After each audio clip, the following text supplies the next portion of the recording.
Yes, it's time for another virtual drag race.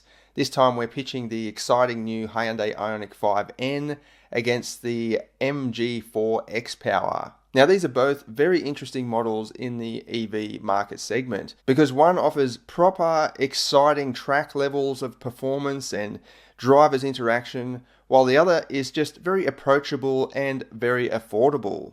Checking out the specs, the Hyundai has a clear advantage. Its dual motor system produces up to 478 kilowatts in the right mode or 448 kilowatts in the default mode, while the MG4 XPower produces 320 kilowatts. So definite advantage to the Hyundai there.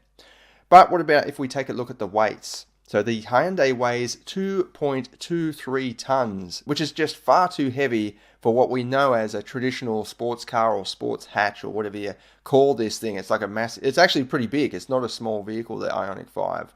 It's like a mid-size or even a large SUV inside. But even still, 2,230 kilograms is very heavy, even against most of its petrol equivalents. The little MG4 XPower weighs only 1,800 kilograms.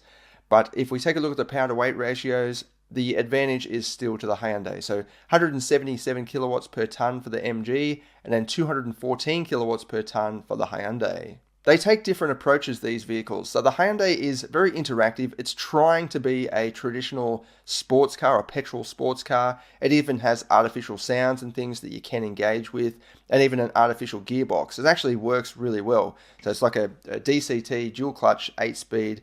You use the paddles and it actually, shoves you in the back with each gear you change. It actually feels exactly like the DCT from the i30N hatchback or sedan.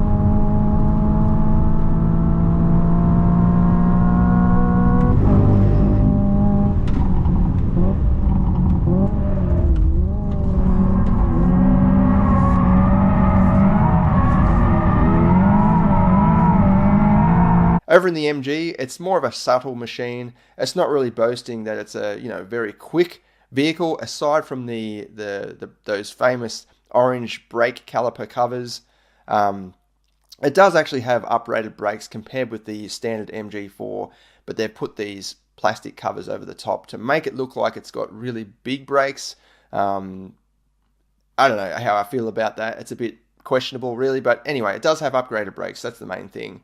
But yeah, anybody could drive that. You don't need a special racing license or anything like that, or even previous experience of driving a sports car. You just get in, hit it in, put it in D, away you go. You don't have to worry about fiddling around with modes, although there are some modes and settings you can play with. The Hyundai is all about modes and things. You've got lots of red buttons and different coloured stitching and proper bucket seats. It is very clearly a sporty or high performance vehicle.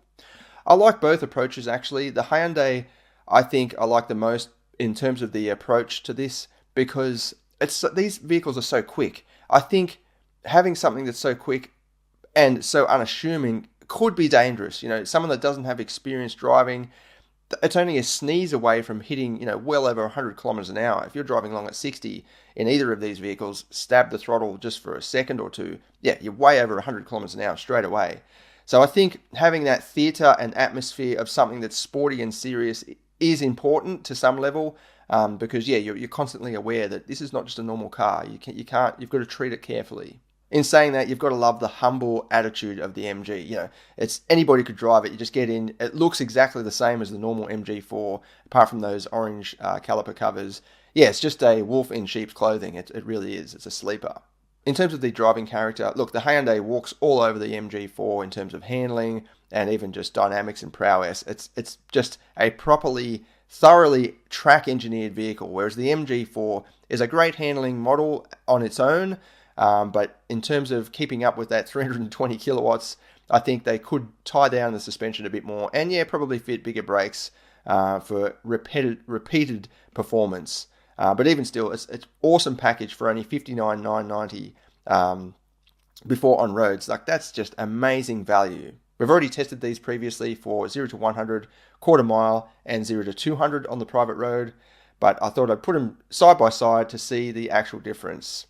Let's see how they go.